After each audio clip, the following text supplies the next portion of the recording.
I want to spend just a little bit, I've gotten a few questions. I'm going to spend just a little bit of time trying to be a little bit clearer about my expectations for assignment number 3. That's due next week. So this is the 5th week of class, so that's the 6th week.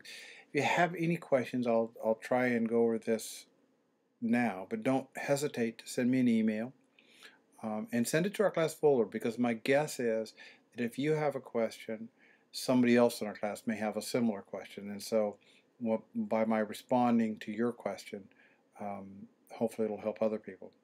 If still I'm not clear there, don't hesitate to let me know. I'd be more than happy to talk to you on the telephone or set an appointment this week for us to get together. But first I want to remind us that assignment 3 is really your written audio assignment. It is, well, I'll be sending you instructions in the next day or so about how to do an audio recording for your assignment to be able to turn in simultaneously with your written report. If you have difficulty or don't have the capability to do the audio or video, please let me know and we can figure out how to try and help you do that. Really remember there are 4 steps to the process, and if you would turn in both of these sometime around on July 7th, that would give us a chance to read those and hear your responses as well, and that'll serve as our discussion for the final week of classes. The first point is for you to select a general current disability policy debate, national health insurance, whatever you might be interested in. Narrow that interest of yours then down to a specific topic. But the first point is have a general interest. It needs to be something you have some passion about, something you care about. That's going to help you write this paper a little bit better. That's going to help you kind of glean the kind of information you might want from it. And I don't care, I've listed a number of possible topics, and it needs to be either a disability exclusive or a disability embedded federal statute, U.S. federal statute. The implicit, we're going to stay away from disability implicit federal statutes at this point, because that adds, I think, a little degree of complication. But you could take the Individuals with Disabilities Education Act, the Ticket to Work and Work Incentives Improvement Act of 1999, or any others of those. Then what I would like you to do, once you've selected that, is select critical readings from scholarly works. Scholarly works tend to be peer-reviewed journals, peer-reviewed books, and government documents that talk about that particular policy. And if you have some difficulty there, just send us a note. And I included some URLs to search engines on our course syllabus, so that might be of help. But if you get stuck anywhere along the line, don't hesitate to send a note to the class folder, and I or somebody else might be able to help you there. You also can use other resources, but these are in addition to the scholarly resources. Remember, this is an academic paper, but some of the other resources, newspapers, magazines, are going to help round out your understanding of the policy and perhaps some of the influences on that policy. Don't hesitate to read or check out the Congressional Quarterly. At the university here, be sure and touch base with somebody like Nancy Lewis, who can also help you with your search. But you should be able to do a fair amount of this. If you are not able to get to the Orono campus, you should be able to do a fair amount of collection of your articles online through a good search engine or through our library.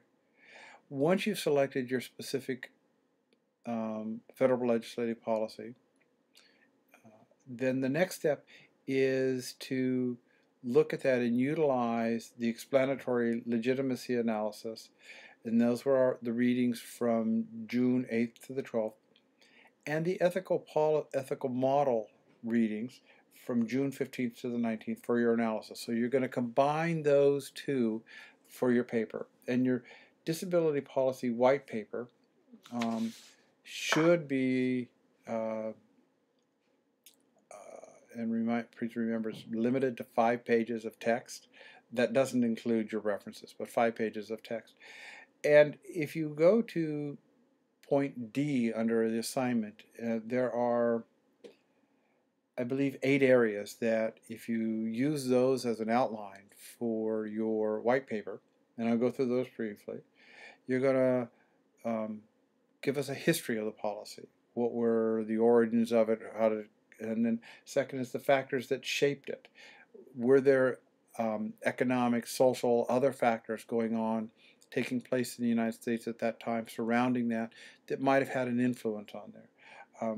The factors that facilitated its enactment and implementation. You can get some of this from the Congressional Quarterly, but you're going to look at what helped it get passed and what helped its implementation. In that case, think back to things like the ADA that may have taken a couple of times to get through.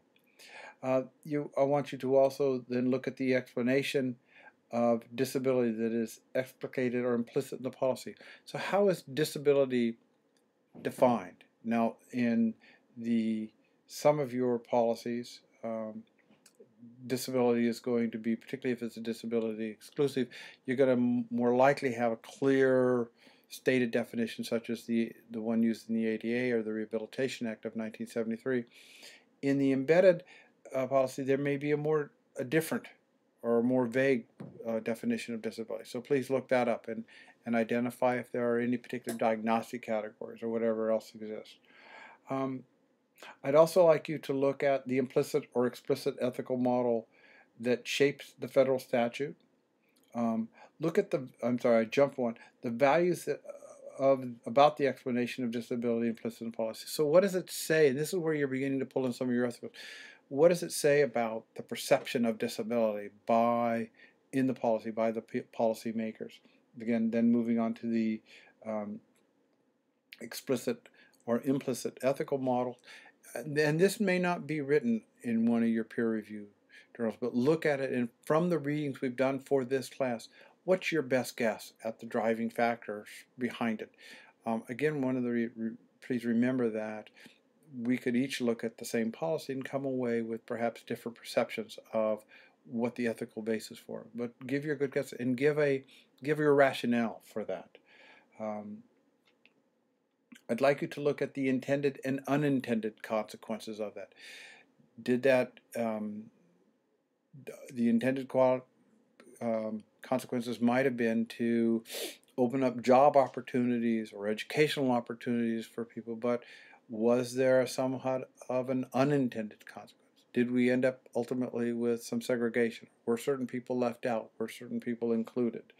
I would also like you to look at the reasons why this issue was addressed by disability exclusive or embedded policy. So why did the decision makers decide to include the issue, whether it was employment, whether it was education, whatever it might be?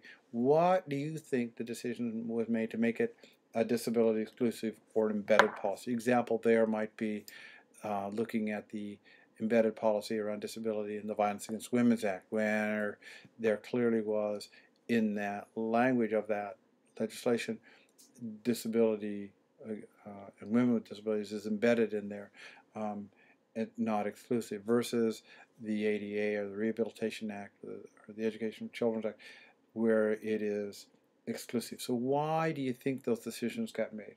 And finally, ultimately, the evidence to support your claims. So what is the basis that you're arriving at, the conclusions that you are drafting out? I realize that this is a lot, but I think if you go through each one of those, and remember, you're writing a white paper, you're using data, you're using evidence, you're using conclusions, but this is in part a policy analysis based upon a model, ultimately involves your interpretation, your assessment of what is taking place. Again, you're going to turn in a 5-page written text, and you're also going to turn in or link up to the first class conference folder, the audio. If you have difficulty with that last part, please let me know. Let me know early enough so we can provide that to you. If you have any questions, be sure and let me know. Chat with you soon.